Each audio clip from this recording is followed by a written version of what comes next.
In today's class, let us study about verb. What is verb? Verb is known as action verb. The words which show actions are called verbs. From morning to evening, we perform many activities. That actions are expressed through the words.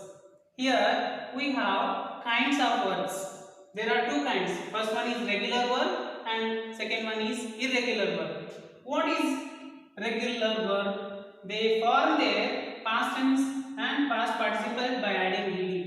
The verbs which have the same past form and past participle form by adding the suffix ed. Here three are examples: play, played, played; close, closed, closed; jump, jump, jump. In past tense form and past participle form, ed is added.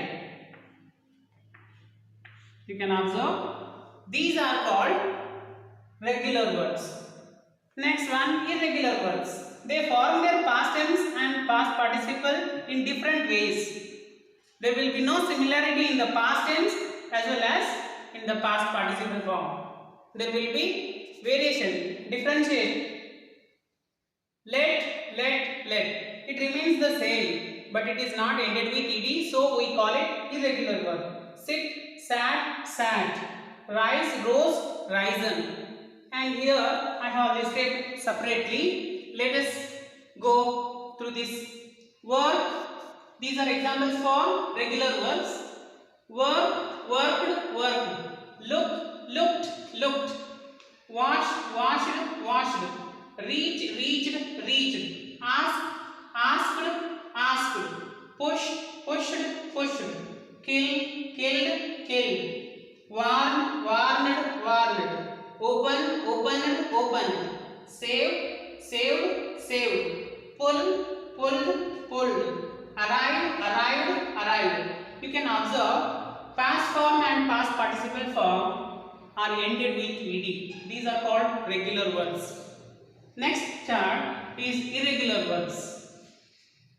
First one, bite, bit, bitten; blow, blew, blown; eat, ate, eaten; fly, flew, flown; drive, drove, driven; do, did, done; give, gave, given; write, wrote, written; go, went, gone; ring, rang, rung; swim, swam, swum; show, showed, showed.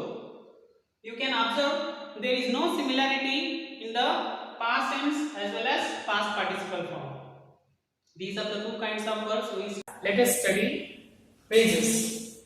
Phrases means a group of words which is meaningful but does not make complete sense as it has no verb is called a phrase. It doesn't have an action word and it is meaningful but it doesn't give complete meaning. Here are few examples. John looked through the window. Here, through the window is a phrase. In second one, she waited for the bus. Here, for the bus is a phrase. The thief escaped through the window. Through the tunnel. Here, through the tunnel is a phrase. There is a shop near the temple. Near the temple is a phrase. Arun jumped into the river. Here, into the river is phrase. The pet is sitting at the corner. At the corner is phrase. In second one, the horse jumped over the fence. Here, over the fence is phrase. In the last one, the new admissions in school are from countryside. Here, in school is phrase. In these examples, what we observed, the phrase always starts with a preposition. Phrase always starts with a preposition. Some important notes are written here which are about phrases. A phrase is unlike a sentence, does not have a subject and predicate. We can't identify a subject and predicate in a phrase because both are absent in phrases. A phrase is always a part of a sentence. It is not a complete sentence, it is just a partial part of a sentence. Third one, a phrase can be in any position in the sentence. It can be written in the beginning of a sentence or in the middle or at the end of the sentence. It can be in any position of a sentence. A phrase does not have a verb.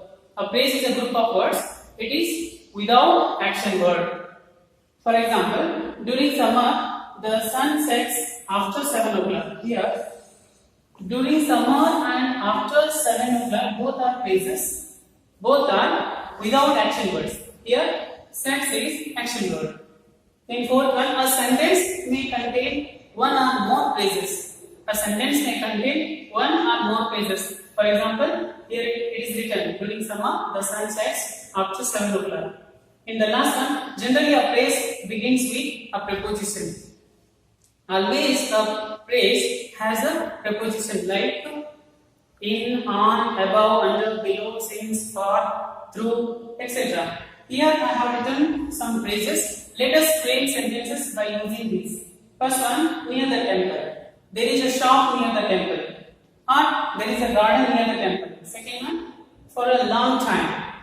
He studied for a long time. Or I visited my friend after a long time. Third one, at the hospital.